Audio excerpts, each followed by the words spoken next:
Welcome to the Rust Belt Rundown, brought to you by Rust Belt Recruiting. This podcast is designed to shine a light on the meaningful work being done in Northeast Ohio and the surrounding region. We will convene manufacturing executives and Northeast Ohio business leaders for candid discussions about their business, regional happenings, industry trends, entrepreneurship, and more.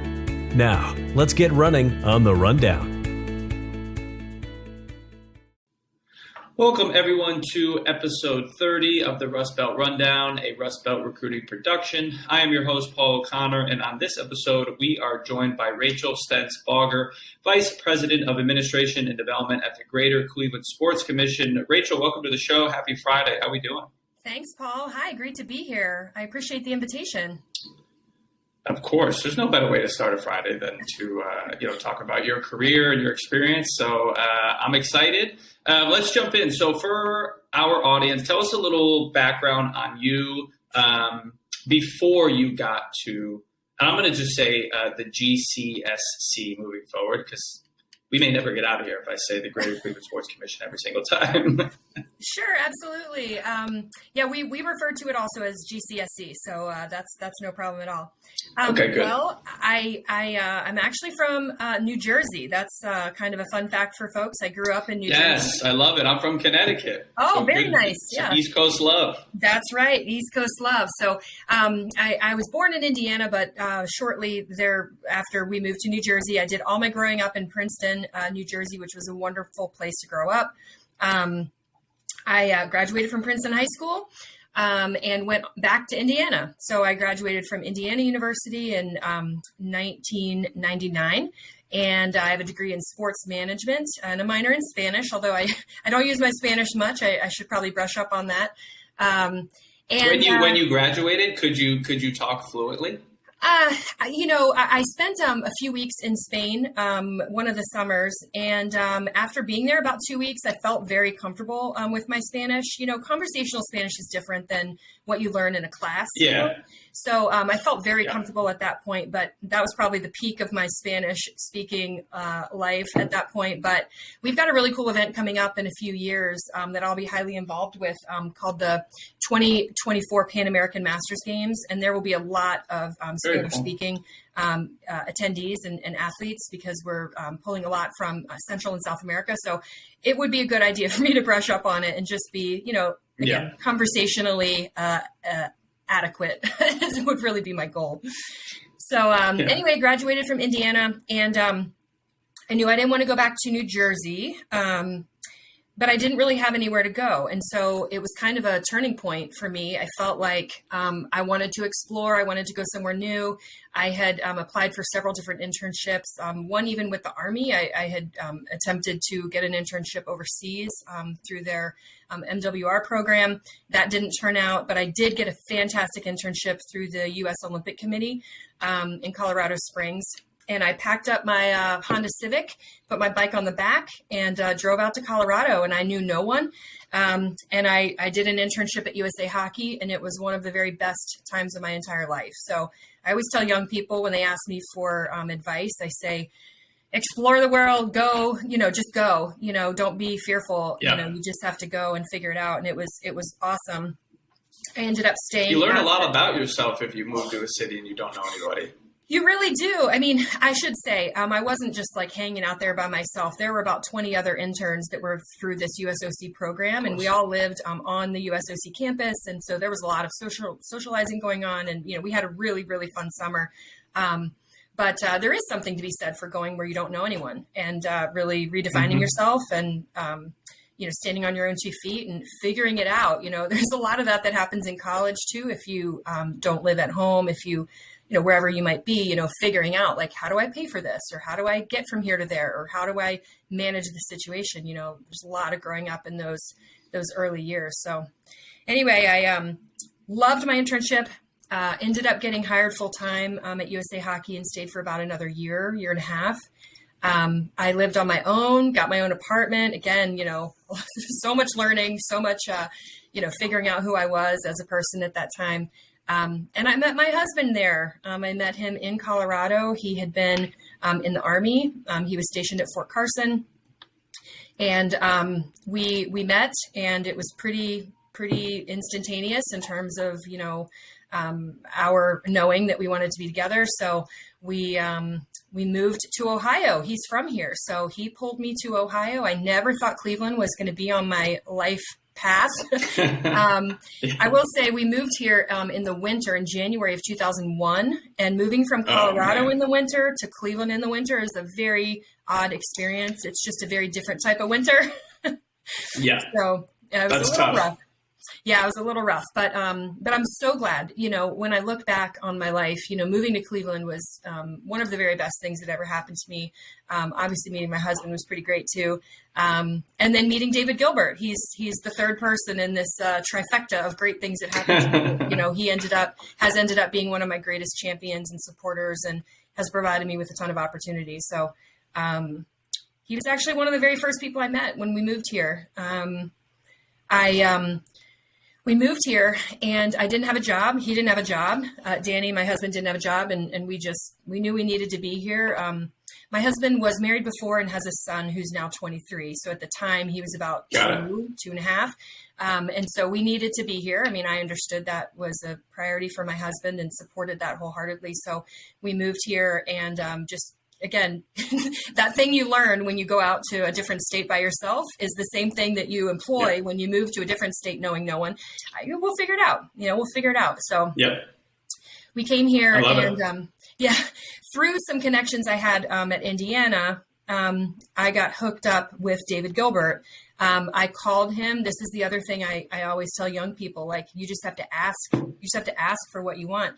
I called him out of the blue. Mm-hmm. I said, "You don't know me.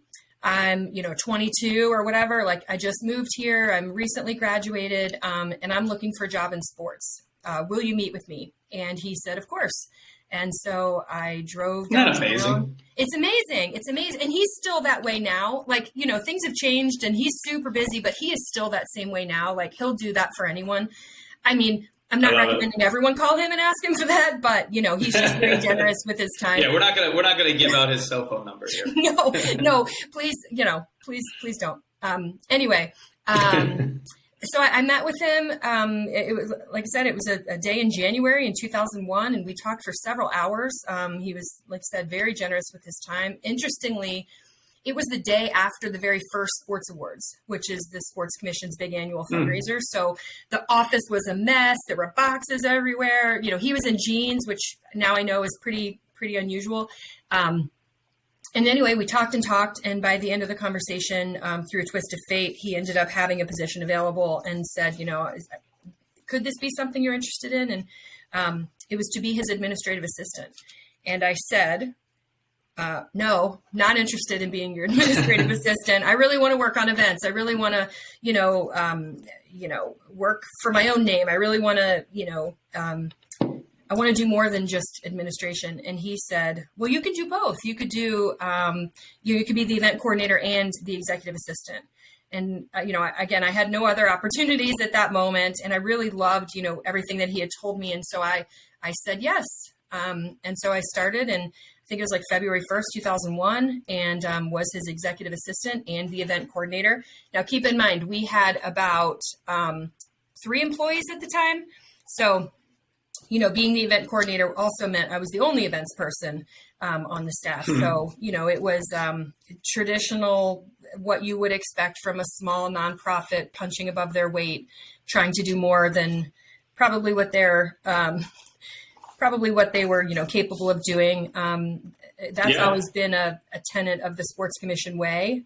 We'll get it done. We'll figure it out. It will work itself out, kind of thing. So, So I started there, and the rest is history. I'm happy to dive in a little deeper, but that's sort of where I came from and how I ended up at the Sports Commission.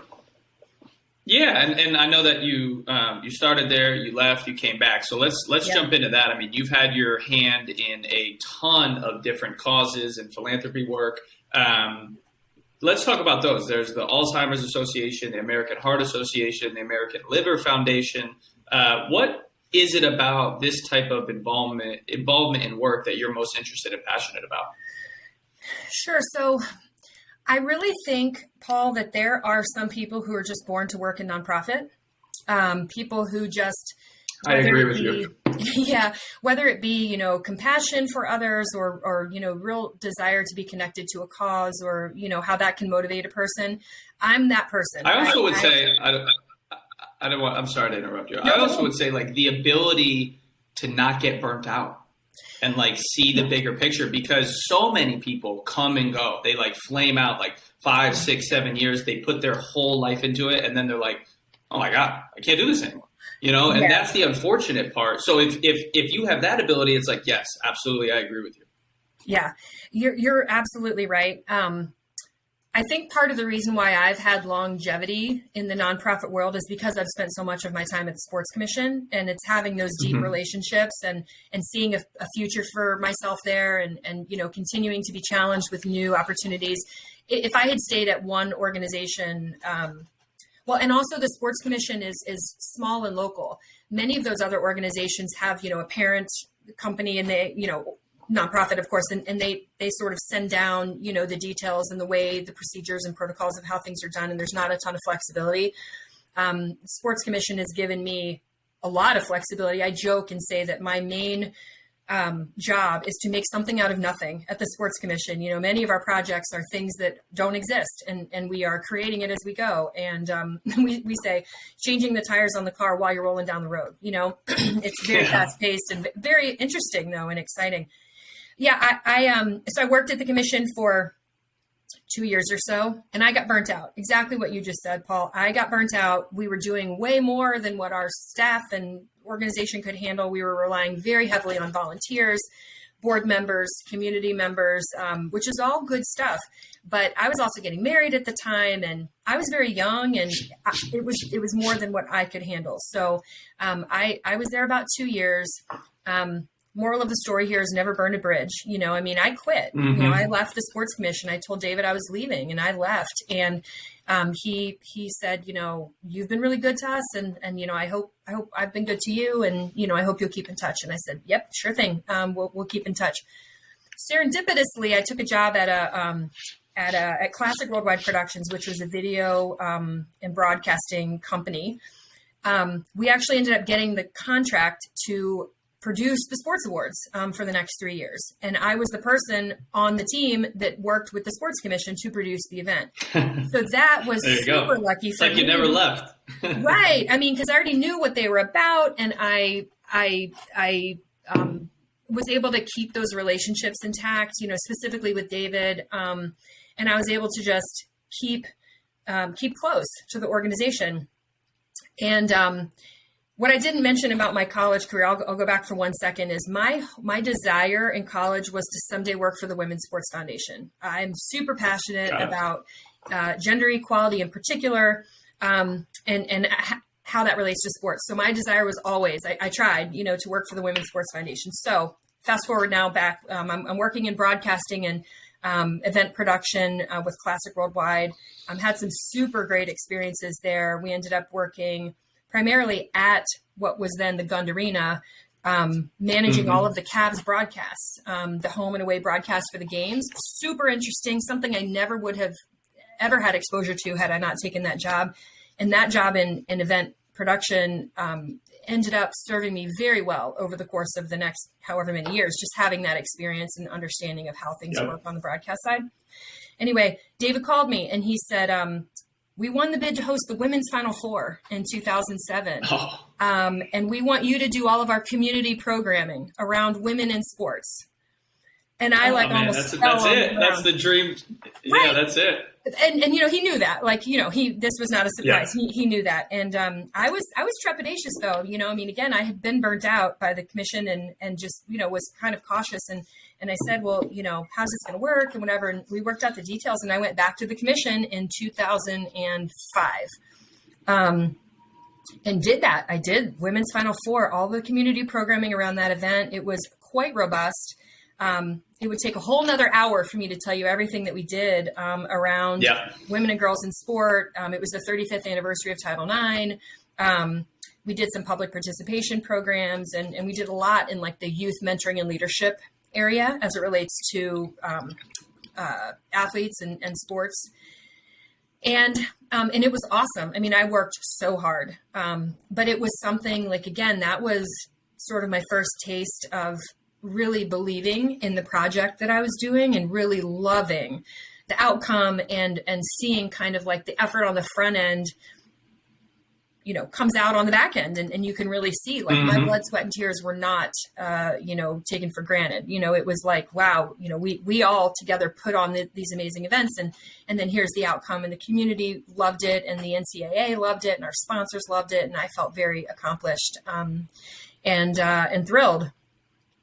And so this was a contract job though. I took it in 2005, knowing that after Women's Final Four, that job would end and I would need to be looking for something else. And so after the Final Four, David and I talked, and he did offer me a job. He offered me the possibility of staying on, but it wasn't with an event that I felt as, passionate about. And at that point, I also had, met a lot of people and kind of saw, a lot of different things as I was growing, and decided that I wanted to go out on my own and have my own company. I had worked with a contractor here in Cleveland. She's still around, still doing a great job on events. Meredith Camp Events is the name of her company. I had worked with her on Women's Final Four. We had contracted with her for a few things and loved what she did, loved how she could set her own, schedule. She had young children. I was really fascinated by the way that she balanced, work and home life. She worked from home, which at that time was not as prevalent. No.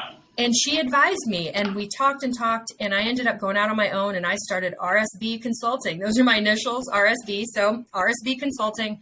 And that's how I ended up working with the Alzheimer's Association, the Heart Association, the Liver Foundation.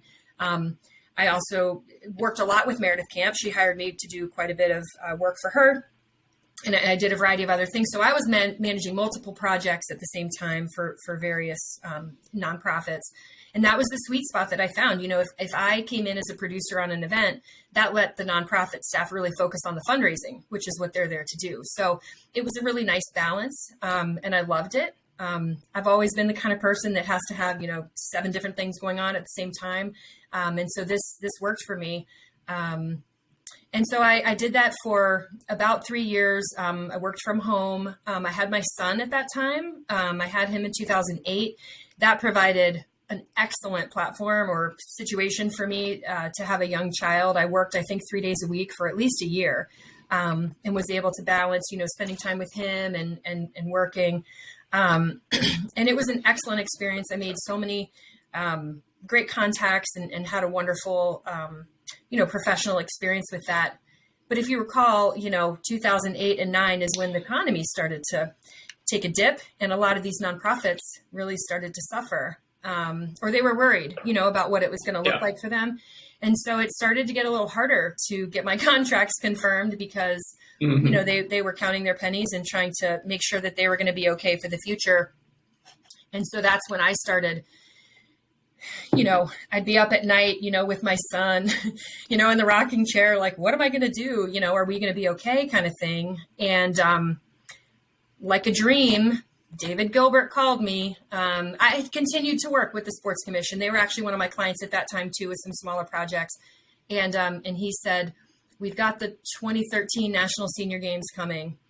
Do you want to come and help us write grants and help us work on community programming? And I was like, yes, immediately. Yes. I need to meet David. I want David to advise me in my life. I'm telling you, it's one of the best things. I wrote him a thank you note recently, and I sent it to his home, and I just said, seriously, I did not know in 2001 when I met you, how important you would end up being in my life. And it's just a blessing. It really is a blessing. And of course he would say, well, it wouldn't have worked that way if you hadn't been so good at what you did too. So I get that. We're just a good match. So he called me and asked me if I'd come back, and again, I was trepidatious, and I said, yes, I definitely want to do this. But, when I had worked on Women's Final Four, I was working all hours of the day and night. I gave it 120%. I practiced being in 2 places at one time, which didn't work out very well, but, we got through. I gave it everything. And I just pointed out that, I was a mother now and I had a young child, and I would give it everything, but that, I had to have some different kind of boundaries. And he totally understood. I would say that that's the other thing. I mentioned it about Meredith Camp, but David is the same way. When I met David, he had 2 young kids. I mean, his son Bradley was, an infant at the time. And I always admired how he was able to balance things. I mean, he put on his calendar, Bradley's soccer game, Emily choir concert, he would put stuff on his calendar to make sure that he, met his family obligations. And I always appreciated that. And so when I said, that's such a thing too, where when people ask, like, what's the culture at this company? That's a good example of how to explain what the culture of a company is. You're absolutely right. And I'll say that culture has continued to this day. We have a relatively young staff, but a few of us are parents. We have a couple folks that have younger kids, and we always say family first. It has to be family first, So you're right. You're right. So I saw that. I saw David model that behavior. I saw that it was acceptable. I saw that it was, not only acceptable, but encouraged. I mean, he always wanted me to have a great relationship with my family, of course, and not to sacrifice my family for my work. So I agreed to come back, and that's the last time I came back. So that was in February of 2011. So, that's been almost 10 years that I've been back. 11, counting, almost 11 years. So in total, I mean, I kind of slim it down and tell people I've been with the commission most of the last 20 years, which is true. It's definitely my home. It's definitely where I belong. I've learned so much, and I've met so many people, and I've had such fantastic exposure to how to run a nonprofit, how to just exposure to different components of how nonprofits are run. I couldn't be happier. I mean, I really, truly, Paul, consider myself to be one of the lucky ones to love the people I work with, to love the people above me. I feel like our board really appreciates who we are and what we do as an organization. I feel like I'm compensated appropriately. And I have a huge passion for what I do. It would be impossible to work in this field if you didn't care and love what you were doing.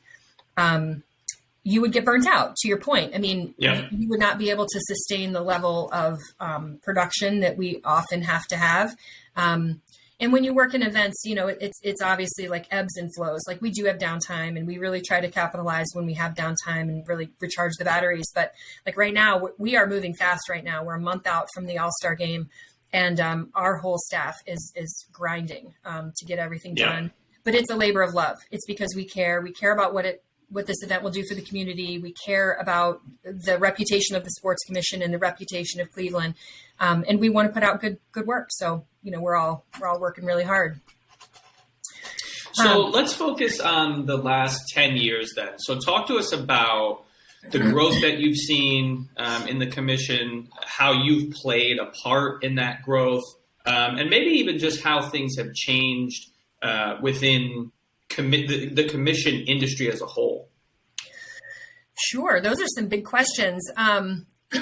So I was brought in as the director of development and programming, I think, at that time.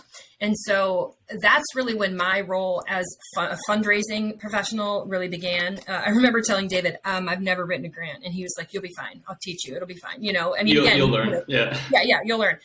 He's always been a fan of, get the right person in the role, and we can teach them what they need to know. But it's really about the culture and the fit.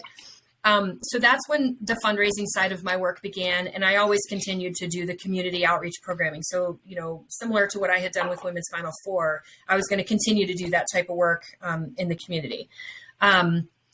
I've been involved in a lot of things. As time has gone and the organization has shifted, we had some key leaders leave about 5 years ago. And so that sort of reshuffled things. And that's when I was promoted to vice president.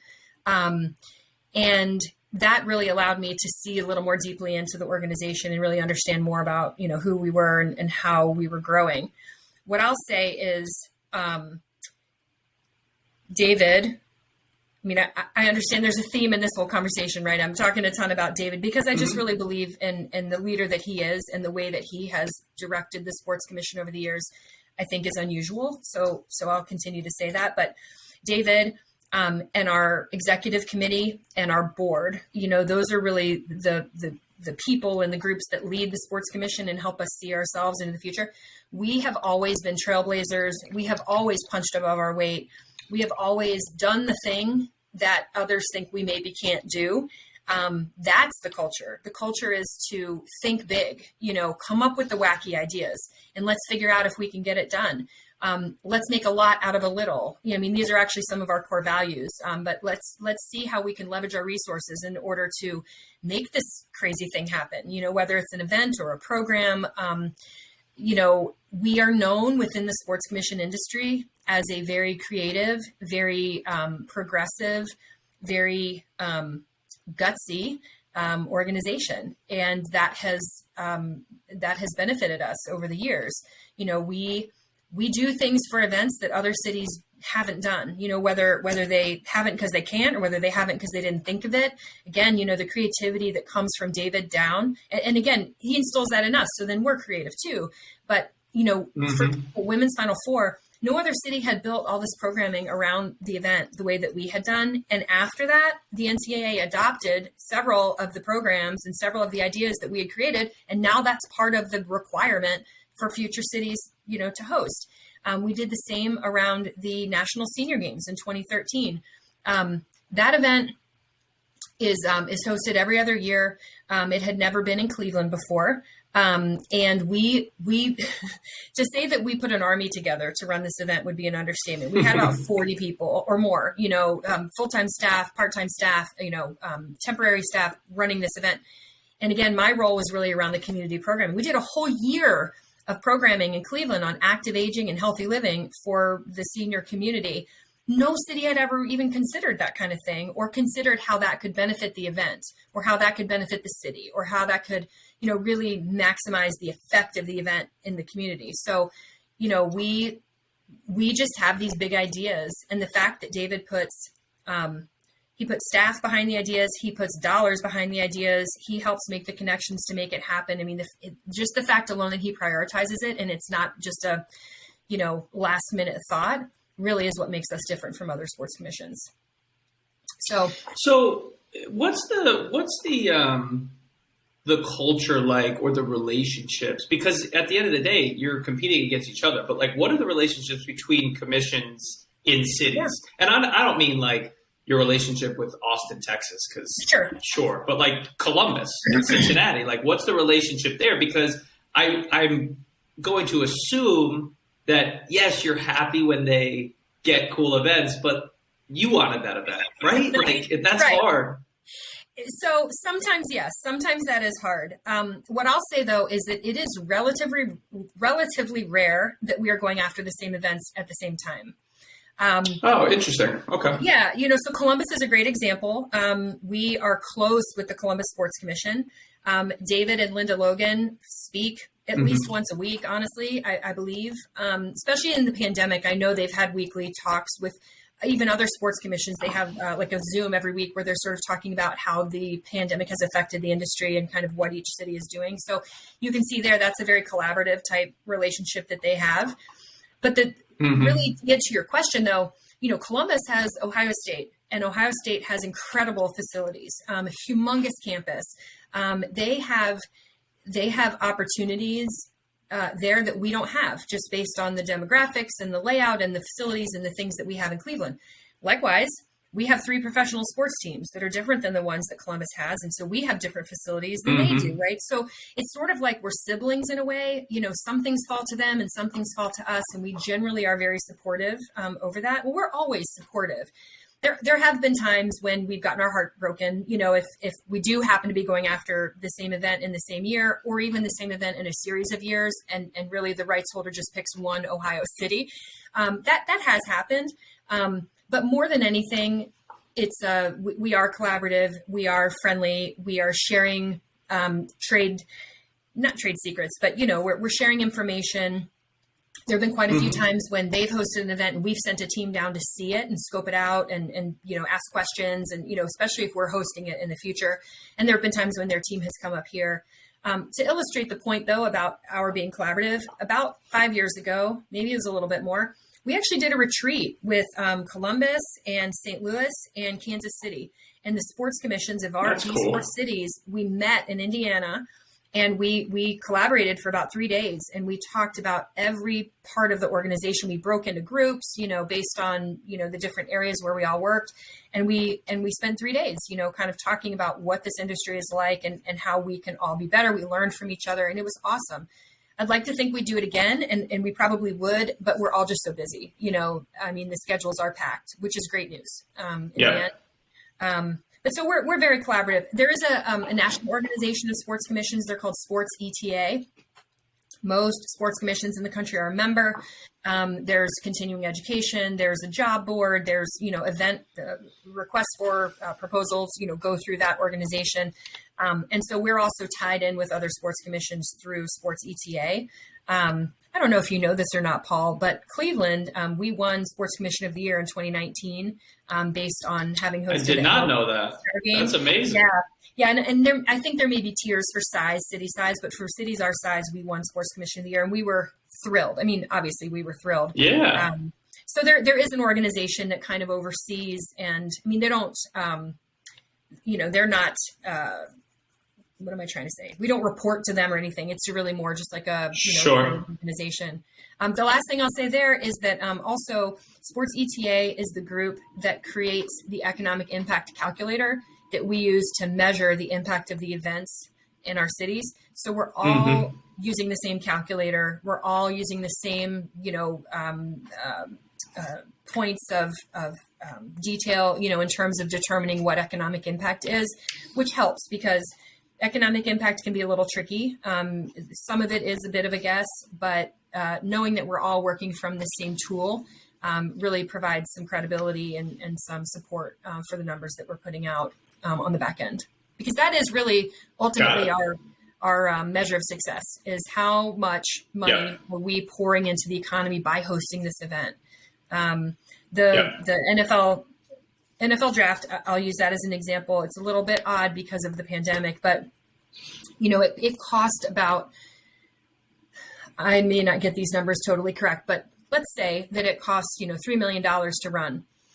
We, for the most part, are responsible for raising that money and for maintaining our obligation to the NFL. And we go to local sponsors, we work with the venues, we go to foundations, we raise the money. The state also does contribute based on the sales tax that they'll generate from the event.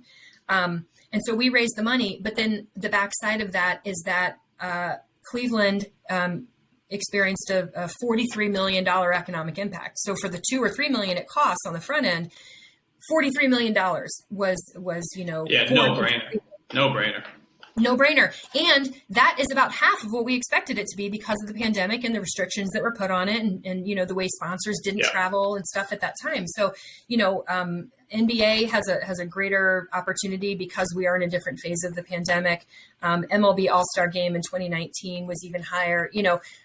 That's really the main thing that we're focused on is economic impact. Although a very close second is this community impact that I've been talking about, making sure that the community knows that we're hosting these events and that they can somehow benefit from it is a really big part of what we do. Also, it's actually in our mission statement, to be honest. So it's secondary, but only by a little. Yeah, and I want to ask a question about the community aspect of it and specifically volunteers. I mean, you guys are running events constantly throughout the year, and in order for them to be successful, there's a lot of things that go into it. But of course, you guys have to foster a very loyal volunteer group. Like, how do you guys do that? Because again, like when it comes back to burnout can be anybody. Like if you volunteer for 3-4 massive events, like maybe you want to take a break. So how does that work? How do you guys kind of keep them coming back and fostering that group? Sure. Great question. And you're absolutely right. We could not do the things that we do if we didn't have a loyal and hardworking volunteer database. So the volunteer program began in 2001. We had very few resources at the time and we just did the best that we could to create a volunteer program. We have been extremely lucky. I mean, what we have found is that quite a few of the volunteers that we see regularly also volunteer for Playhouse Square or the orchestra or, some of the other major groups in town. So they are experiencing a very diverse set of events and activities. So although we may ask a lot of them, it's sort of sprinkled in among all the other things that they're doing. I mean, we have a big group of sort of retired career volunteers, who do this, multiple times a week for various organizations around the city. Having said that, we do our best to treat our volunteers very nicely. We communicate with them regularly. We have a monthly volunteer newsletter that goes out. We try to do different things. Like for a while, we were shouting out volunteers, like volunteer of the month kind of thing, where we would highlight a volunteer in the newsletter and introduce them to the world, so to speak. We have an annual award that we give to our volunteer of the year, who, does a lot for us. And we track their hours, so we know how many hours folks are spending with us. So the volunteer of the year is always a very, that's a fun thing. We normally announce that at Sports Awards. So it's a very high profile moment, for that volunteer. We, in the last 5 years or so, we created a volunteer appreciation process where normally at the end of the year, again, last couple of years, have been a little bit different. We've had many fewer events, but we sometimes we host a breakfast and we invite all the volunteers to come, and the staff, we're flipping pancakes and making eggs and, serving breakfast to the volunteers, and David's there flipping pancakes and making eggs. And he speaks to the group and thanks them personally, for the time that they give to us. And the other thing is, when we have big events like NFL Draft, that event will draw in a totally different type of volunteer than what we would expect for junior volleyball nationals, So these Sure. big events give us a boost in terms of our volunteer database. And, we may not see some of them again. They may have only been interested in NFL football. And so until we have another event like that, we may not hear from them, but at least they're in the database and they're getting information about what we do.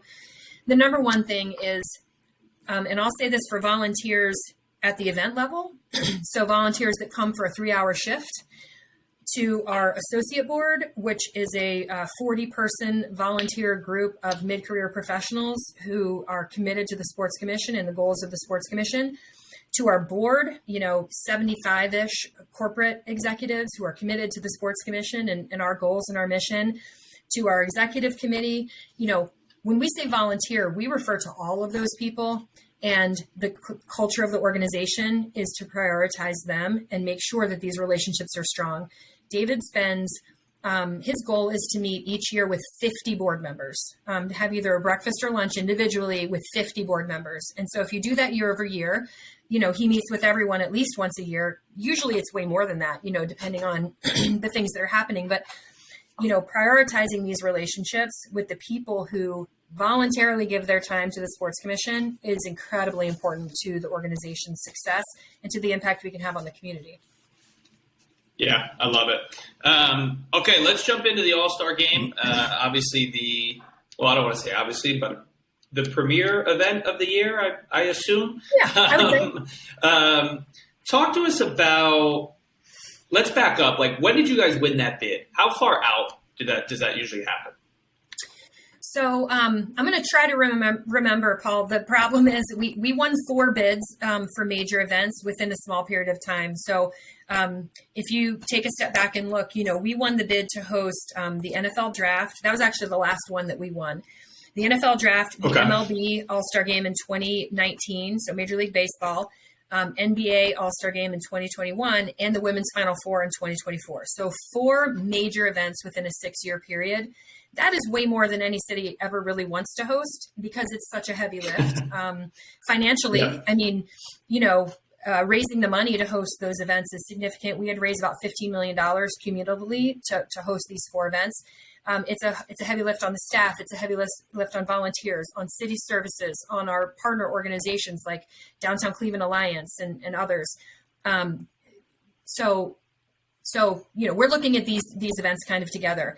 As it relates to NBA, I want to say we won the bid in 2019. I'm going to guess. Okay. So it's a couple years. A few years, exactly. The process is a few years long. It doesn't just happen, and these events are highly competitive. So again, if the NBA All-Star Game is bringing $100 million into our community, many cities would want that money in their community, especially right now, pandemic recovery and whatnot. And so, yes, it takes multiple years. It requires strong collaboration between the team, so the Cavaliers, the building, Rocket Mortgage Fieldhouse, the city of Cleveland, the Sports Commission, Downtown Cleveland Alliance. Like, there are a lot of organizations that have to come together in order to put a credible and worthy bid on the table for the NBA to consider. You may remember Rocket Mortgage Fieldhouse went through a renovation. And so that also played into the process of getting the event. The NBA has their own standards of what the All-Star game should look like and feel like for their guests and for their athletes. And so that renovation really was, part of the equation as well, but it does take several years. And even once, your bid is accepted and it's, being reviewed, there are multiple site visits and conversations and contract negotiations and, all the different details that go in. I failed to mention the hotels. They're a humongous part of what we do. If we didn't have good relationships with the hotels, none of this would happen. They have to be interested in playing in the sandbox with us and giving reasonable rates for these events. Committing 3 years in advance to a weekend can sometimes be tough because you have to really decide, are we going to be totally full and sell at this rate? Or if we don't commit, could we get more, for the hotel during the actual event, but maybe not have it guaranteed. So, we really rely on the hotels to help us put fantastic bids on the table. So after you win an event like the All-Star game or even the NFL draft, is there a limit, a time limit on when you can apply for that again? And is that set by you guys? Is that set by the NBA? How does that work? So I'm not aware of there being a time limit, but typically a city would need some years off because, and like the NBA, for their own reasons, they probably wouldn't want to come back to Cleveland within 5 years. There are a lot of other cities that want to host the event. Yeah, that makes sense. They can vary the experience for the athletes and for the people that are coming to the event. Yeah. A lot of people travel for NBA All-Star and a lot of these big major events, and so they don't want people coming back to the same city. But it's a heavy lift locally. So for the same reason that I just said, a city might not look to host 4 major events in 6 years because it just takes a lot. It takes a lot to raise that money. It takes a lot to motivate all those people that I mentioned, to really get behind these events. It's a lot of effort. And none of us make money on it. Many of the groups I mentioned are nonprofits. And if they're not, like the Cavaliers, they like to host the All-Star game just because it sort of, adds juice to who they are and what they do. And it's like a feather in their cap to have hosted the All-Star game, but they're not making money on this for the most part. Yeah. So, it is a heavy lift locally, but it's what we do. Paul, some events that we host, because we're a nonprofit, some events that we host, we do make some money. There is money made from whether it be sponsorship or event revenue, ticket sales, stuff like that. I'm not talking about NBA because we're not involved in like the ticket side of that. But for some of the smaller events, there might be a chance to make some money. But many of the events lose money. But because we're a nonprofit, our goal is to raise money outside of the events to support those that don't make money so that they can be here to pour money into the community, right? Like that's kind of the purpose of a nonprofit, is to be there for the community and be there for the city and not to have revenue on revenue on revenue. We're lucky. Another thing that has changed over the years is that we have been very successful in some of our events, and we've been able to build up, a rainy day fund, so to speak. Most nonprofits like to have, 6 months of operating capital in the bank. Well, we started with about 3 days, back in 2001. We were brand new and we were, working toward that goal. Well, we were able to, over the years, have that cushion. And thank goodness we did, because when the pandemic came and all the events were canceled, not one employee from the Sports Commission was furloughed.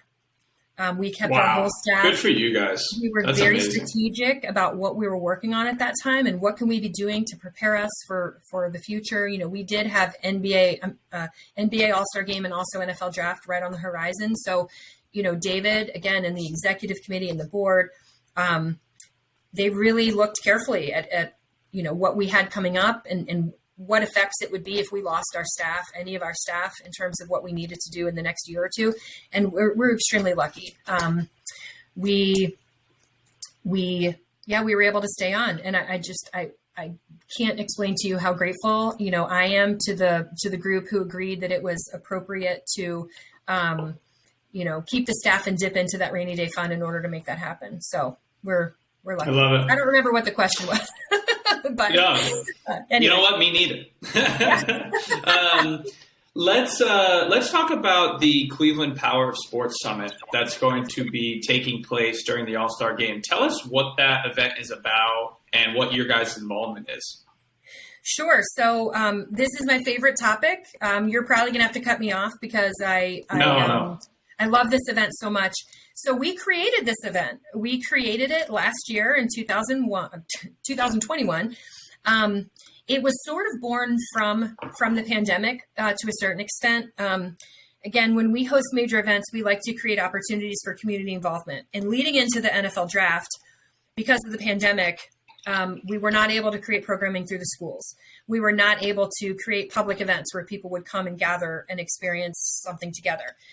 All the ideas that we had on paper and that we were aiming for kind of got crushed. And so when we got to the point where we knew the draft was going to happen, we knew we still needed to do something around it. We also have partners, sponsors that come on to support what we're doing, and their names get tied to these community events. And so, we had obligations to our partners also to do something within the community. We decided early on, even back before Major League Baseball All-Star Game, that our focus was going to be diversity, equity, and inclusion, and how sport relates to DE&I in the community, and so we decided we were going to put all of our eggs in one basket. We had never really done it this way before, but we put all of our programming effort into this one big event. And so we created the Power of Sports Summit. The first one was held in April of 2021. And we created it to be a celebration of sport as a catalyst for change. So our goal is, we're talking about gender equity, racial equity, mental health, LGBTQIA advocacy, and sport for all in terms of sport for people with disabilities. Those are our 5 topics. Sport as a catalyst for change is sort of the theme. And so we're exploring how sport affects all of those things in every kind of way. So in 2021, we partnered with the Female Quotient, and we had their Equality Lounge speaker series as part of the summit. And they had panel discussions every hour on the hour for about 18 hours over the course of the event. We had demonstrations. Wow. We had Adaptive Sports Ohio out, showing us what wheelchair basketball looks like. We had exhibits, RISE, Ross Institute in Sport for Equality, I think is what they're called. They had an exhibit called Champions for Change. I always get that wrong, by the way. Anyway. They do. They do good work. They do good work. Amazing work. And they have a podcast too, Champions for Change. But they had an exhibit that they tailored toward Cleveland and all of the firsts that Cleveland has experienced in terms of equality through sport. And we brought their exhibit to Cleveland. We had workshops. We coordinated with various community organizations to host free workshops about sport and social change, about unconscious bias, about coded language in sports, the things that you're saying that you might not realize are offending someone or are insinuating that, players should be male or players should be white or players should be whatever, and we also, because of the pandemic, we created a digital learning lounge where we also had a ton of content digitally available, clips and podcasts and, virtual conversations all about diversity in sport. And so that was available too. So we put all of our eggs in one basket and decided this is the best that we can do under the circumstances. We held it at Progressive Field, which was a wonderful venue, somewhat uncommon for an event like this, but we needed this outdoor space and a lot of space for social distancing. And it was awesome. Because we were outside in April, Cleveland tends to not always cooperate from a weather standpoint. So we had some challenges on day one, but we were thrilled with the response from the community. We were thrilled with the partnerships that we created. We were surprised and pleased with the message that hosting this event put out about Cleveland's commitment to DE&I. And the partnerships that we created with organizations like, the Cavaliers, they have a whole, diversity and inclusion department, and we created very strong relationships with Kevin Clayton and his team there. I mean, they've been major champions for what we've been doing. We made relationships with Black sports professionals, a national group, sports professionals, who are Black. We created relationships with the Women's Sports Foundation, with the NCAA, with on and on and on. I mean, I could go on for quite a while. And these relationships are very, very valuable. And although we said at that moment, probably because we were tired, we're never going to do this again. This was great, but like, it's too much work. After the summit passed and we started thinking about what we wanted to do for NBA, we realized that we really had created something very special and a brand that had a lifespan that we felt could be continued. And so at that time, we spoke with our partners, First Energy and KeyBank, and we agreed to commit to doing the summit for 3 more years. So we're right now, we're in the midst of planning for 2022. We are going to do a Power of Sports Summit in 2023, TBD on what it might look like, because it's an off year for a major event. And then in 2024 with Women's Final Four, we're going to blow it out of the water. That's sort of the culmination of all of these years of programming. So to get to your question, what's it going to be like? What is it? What's it going to be like? So it's being held February 18, 19, and 20 at the Cleveland Metropolitan Conference Center, which is downtown. It's inside the One Cleveland Center building on the 2nd floor. We are following that same philosophy that I mentioned, sport as a catalyst for change in those five areas that I mentioned. We've changed it up a little bit, but for the most part, we have expanded our workshop offerings. So I want to say we have 9 different workshops over those 3 days. They're all free. Each day, one of them is a lunch and learn that even includes a free lunch. So tons of workshops. Oh, wow. We tried to vary them. So some are for professionals, some are for coaches, some are for parents. We try to, some are for students. We try to switch them up so that every audience, has a reason to be interested in the workshops. We have a community corner area where we are inviting various community organizations who are doing work and, within these fields to come and promote, everything that they're doing. And so each day we'll have 5 or 6 different organizations on site, providing information and hopefully also doing some type of interactive activity. We have demonstrations and exhibits. Rise is going to be back out with Champions for Change. I'm trying to think. We are working with the Carnegie Initiative to do an exhibit on diversity in hockey, in American hockey, which is super interesting. If you dive into that at all, you'll see there's a lot to say about diversity in hockey. Demonstrations. I know, we have a challenge golf demonstration. So golf for people with disabilities. We'll have equipment out there to explain and show people what it's like to play golf if you are vision impaired.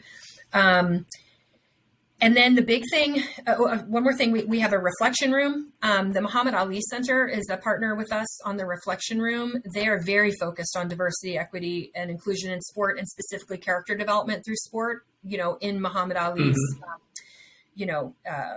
vision. And they are hosting our reflection room. So as you're going through the summit and you're experiencing all these different things and you're learning about, how sport has been an agent for change, you go into the reflection room, and this is supposed to be an experience that really ties it all together.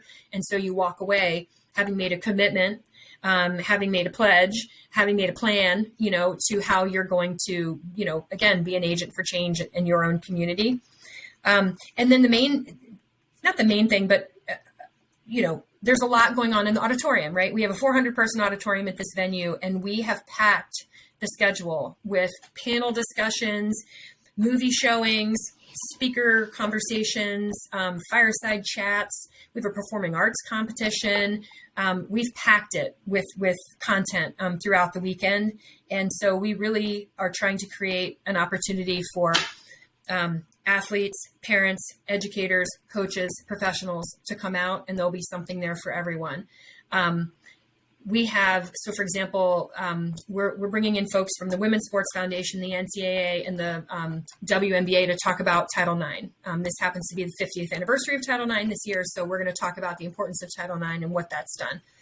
We're having a movie showing of the film Rising Phoenix, which is about U.S. Paralympic athletes and what they represent to the community, what they represent to the country, and what their experience is.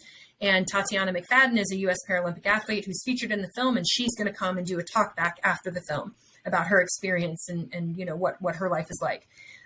We are going to have a performing arts contest. So excited about this. It's a separate program from the summit, but it culminates at the summit. We recently launched a performing arts contest where poets and musicians, we have a youth component and an adult component. So anyone over age 14 really is invited to participate. We invite folks to create original content, either in poetry or music, about the power of sport. So we use Nelson Mandela's power of sport quote as inspiration. And we invite folks to create original content, 3 minutes or so, about how sport has been an agent of change in their community or in their life. And so you can submit that electronically by January 31st. We have a panel of extremely high quality local judges within the performing arts community that will go through a first round and whittle down the field to 3 per category, so a total of 12 finalists. And those 12 finalists are going to perform live at the Power Sports Summit on Saturday afternoon, the 19th at 4:00. And they're going to be judged. And there's cash prize for, 4 different winners will be awarded cash prize. And that was an event that I championed from the start. I just thought it was the coolest thing because we're trying to bring arts and sport and change all together. And it also provides a great experience at the summit. It provides funds for these artists to continue with their work. I just felt like it was really a combination of things that would be valuable for us. So the summit is free. It's open to the public. I'm going to just give a plug. You can get more information at clesportsummit.org, or if you go to the Greater Cleveland Sports Commission webpage, you can link through to the summit. There's information there. The Power of Sport Performing Arts competition is also linked there if you are looking for information on that. But we hope that folks will come out. I'll say from a COVID perspective, that's probably the next question. We're all systems go. This event is going to happen. Anyone who would like to come to the event needs to show proof of vaccination along with an ID. If you have an ID, if you're a child, obviously it's a little different, or a recent negative test. So if you're not vaccinated for whatever reason, you can show a recent negative PCR or a rapid test, and you will be able to come in. And then we're going to be masking throughout the event as long as you're not eating or drinking or performing. So it is open to everyone, but we do have those safeguards in place just to keep everyone safe and healthy. But we do hope that folks will come out and folks will join us at the summit.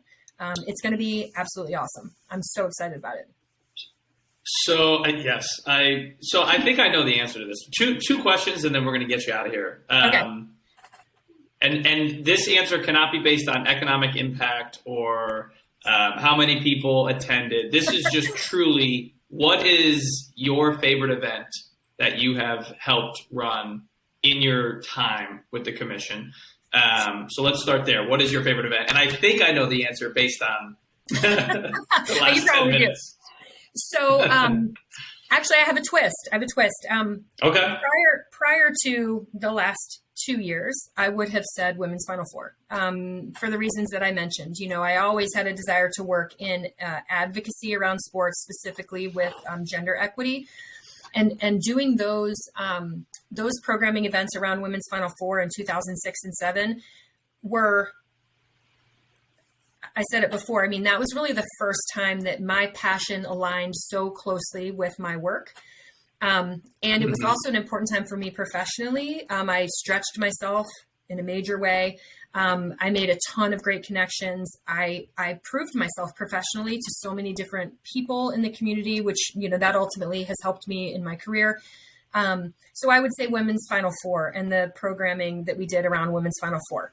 However, the last 2-3 years, as we have been doing all of these programs around Major League Baseball, All-Star Game, NFL Draft, NBA All-Star, and then eventually Women's Final Four, this Power Sports Summit is really special. And, it speaks to my interest in gender equity in sport, but that also has been expanded to include all of those things that I mentioned, gender equity, racial equity, LGBTQ, and more. In that time, I've also become sort of the DE&I representative for the Sports Commission in terms of helping our organization grow and change and become more friendly in a DE&I way. Many things have changed over the last year in order for us to be a more inclusive organization.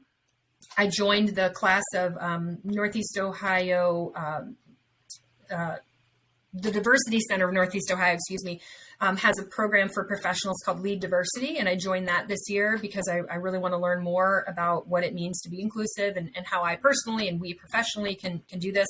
So all those things combined with the summit have really made this the most special professional experience of my time at the commission. We also awesome. Don't have a lot of opportunity to redo events. And so having done the event in 2021 and now, redoing it in 22 and having the opportunity for future years is also very special. So, we're 30 days or so out and I am so excited. We're working our tails off to get everything organized and ready to go. We just need people to come. So, Paul, I hope you'll be there. Yes, I'm excited about it. I'll be up there at some point that weekend. I don't know if I'll be there all 3 days, but Sure. yeah, obviously we will we'll do our best to grab coffee or lunch or just meet at the summit. I love that. Okay, last question. Mm-hmm. And usually, I think we're going to put a little twist on this one. Usually we ask people, hey, give us your favorite, local watering hole, your favorite breakfast, lunch, dinner spot in Cleveland, anywhere you want to shout out. But I think for you guys, it's like, what's the best place you go to after an event? Well, normally after an event, we're pretty tired. That may just be home. Yeah, that may just be home. My bed, yeah. Yeah, I mean, we're pretty tired after an event. Now, we have had some epic post-event gatherings, that is for sure. So, but I don't know if I can really answer that. Also, we have, like I said, our staff, is varied, relatively young. Sometimes the younger folks who maybe don't have children at home tend to go and do, crazy stuff. Yeah. But I'm considered among the older crowd at this point. So I don't know if I have a good answer for post-event. Usually events have some type of a culminating, event, and a lot of us will go there. But I will answer your first question, though, and it does relate to work. I would say my favorite downtown place at this point is Balance. It's right on Euclid Avenue. It's delicious. Okay. They do like bowls, think of like Chipotle, but, tends to lean more toward Asian food. Very, very healthy. And I'll tell you, among my team, the programming team, there's 3 of us. We eat Balance probably once or twice a week. Usually when we're all together, and we're like spending hours, really like, pouring through details and trying to finalize things, we usually get Balance and we kind of fuel our bodies while we're working our minds. And that has been a local favorite for a while now. So I will say Balance, awesome. Downtown Euclid Avenue. It's delicious. All right. Well, Rachel, listen, this was fantastic. We really appreciate you coming on and spending some time with us. And we wish you all the luck in the next couple of weeks. I know that's going to be stressful, but, I'm obviously, it's going to go great. Excited to see some basketball and all the other events around it. It's going to be fantastic. So good luck. Maybe we'll have you on afterwards, and we'll have a decompressing episode. That would be great. After the AllStar game. We'll do it at the place, with beverages or something. So, yes. Yeah. Well, Paul, I really appreciate the invitation to be on the podcast. It's very nice to meet you. As you can tell, I'm very passionate about the work we do and about the Sports Commission. So I'm yours anytime you want to talk. Awesome. Thank you, Rachel. I appreciate it. Good luck, and we'll talk with you soon. Sounds good. Thank you so much, Paul. Thanks for tuning into this episode of the Rust Belt Rundown. Make sure you check us out at rustbeltrecruiting.com. The Rust Belt Rundown is available wherever you listen to your podcasts. Make sure to hit that subscribe button and click on 5 stars if you enjoyed this episode. See you next time.